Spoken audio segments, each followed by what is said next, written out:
எல்லோரும் நல்லா இருக்கீங்களாப்பா? நானும் நல்லா இருக்கேன். இன்றைக்கி காலையில் 4 மணிக்கு எழுந்திரிச்சிட்டு நான் காலை சாப்பாடே வந்து 12 மணிக்கு தான் சாப்பிட்டேன். ஏன்னா அந்தளவுக்கு எனக்கு வந்து வேலை நடந்துகிட்டே இருந்துச்சு.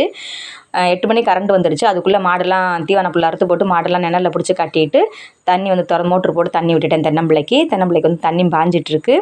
அணையெல்லாம் நல்லா வெட்டி வச்சுட்ருக்குல எனக்கு ஃபோன் வந்துடுச்சு.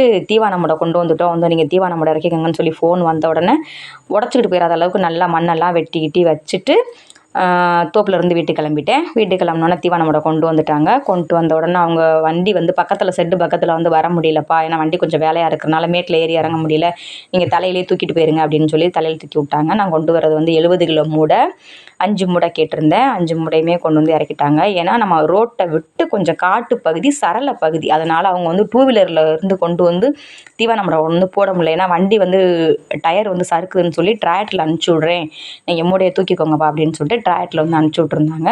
டிராக்டரில் வந்து நான் ஒரு 5 மூடை இறக்கிட்டேன். இறக்கி கொண்டு போய் ஷெட்டுக்குள்ளே கொண்டு போய் போட்டேன். இந்த மாதிரி ஒரு சில நேரங்கள் நான் அதிகமாக கஷ்டப்படும் போது தான் வந்து நம்ம எவ்வளோ தான் வாழ்ந்தாலும் கூட யாருமே இல்லாத அனாதையாக வாழ்கிறோமோங்கிற ஒரு சில உணர்வுகள் வந்து என் மனசுக்குள்ளே வரும்.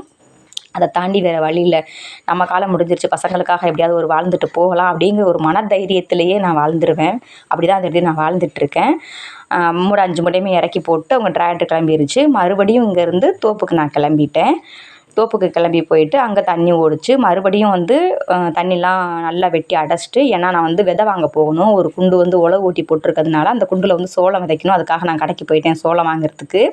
அங்கே போனால் வெள்ளைச்சோளம் வந்து கிலோ 65 ரூபான்னு சொன்னாங்க. ரகம் வந்து நிறையா இருந்துச்சு. நிறையா ரகம் வந்து நம்மக்கிட்ட அள்ளி காமிச்சாங்க. அதில் காக்காச்சோளம்லாம் காமிச்சாங்க. இதுதான் காக்காச்சோளம் அள்ளி காமிச்சாங்க. இதெல்லாம் நம்ம வந்து விதைச்சதே கிடையாது. அதனால் வந்து நான் 5 கிலோ பையா வந்து விதை பை இருந்துச்சு. அந்த விதை பையை நான் வாங்கிட்டு வந்துட்டேன். நல்லா 3 அருவா கொடுக்குன்னு சொன்னாங்க. 3 அருவா ஃபீடு கொடுக்கும், நல்லா இருக்கும்னு சொல்லி சொன்னாங்க. அதனால் நான் வாங்கிட்டு வந்துட்டேன். ஒரு பேக்கெட் வந்து 450 ரூபா. இதெல்லாம் வந்து நான் இப்போ தான் புதுசாகவே நான் விதைக்கிறேன். இதுலேயும் இந்த விதையெல்லாம் நான் விதைச்சதே கிடையாது. அதை பாக்கெட் ஓப்பன் பண்ணி பார்த்தா சிகப்பு கலர் அந்த மாதிரி கலராக இருந்தது. ஆனால் விதை வந்து நல்லா உறுதியாக இருந்துச்சு. பழுது இல்லாமல் நல்லா விதை நல்லா கிளியராக இருந்துச்சு. இப்போ தான் நான் முதல் முறையாக அந்த விதை வந்து நான் விதைச்சிருக்கேன். அப்புறம் கொஞ்சமாக வாளியில் அள்ளி கொட்டிட்டு வெளிச்சம் இருக்கையிலே விதைச்சி விட்ருவோம், மோட்டரை போட்டு விட்டு அது வாட்டில் தண்ணி ரவைக்கு வந்து ஓடிடும் அப்படின்றதுக்காண்டி விதைக்க ஆரம்பிச்சிட்டேன். ஒவ்வொரு குண்டாக வந்து உழவு ஓட்டியிருக்க குண்டு ஃபுல்லாகவே வந்து நானே வந்து விதைக்க ஆரம்பிச்சு விட்டுட்டேன். எல்லா குண்டுமே விதைக்க ஆரம்பிச்சுட்டு அப்படியே ஃபுல்லாக அந்த உழவு ஓட்டினதுலே நான் வந்து முதல்ல வாங்கி விதைச்சிருக்கணும். இப்போ அதெல்லாம் நல்லா கட்டி கட்டியாக இருக்கனால சரியாக வந்துடும் அப்படின்ட்டு உழவில் விதைச்சிட்டு அங்கேருந்து தோப்புலேருந்து கிளம்பி வந்தாச்சு. வந்துட்டு மாடு பால் கறந்துட்டேன். மாடெல்லாம் பால் கறந்துட்டு கொண்டுட்டு பண்ணையை கிளம்பியாச்சியா. ரொட்டீனாக வேலை, என்னையால் பார்க்க முடியலை வேலை, அந்தளவுக்கு வந்து வேலை வந்து எனக்கு நடந்துகிட்டே இருக்கும்.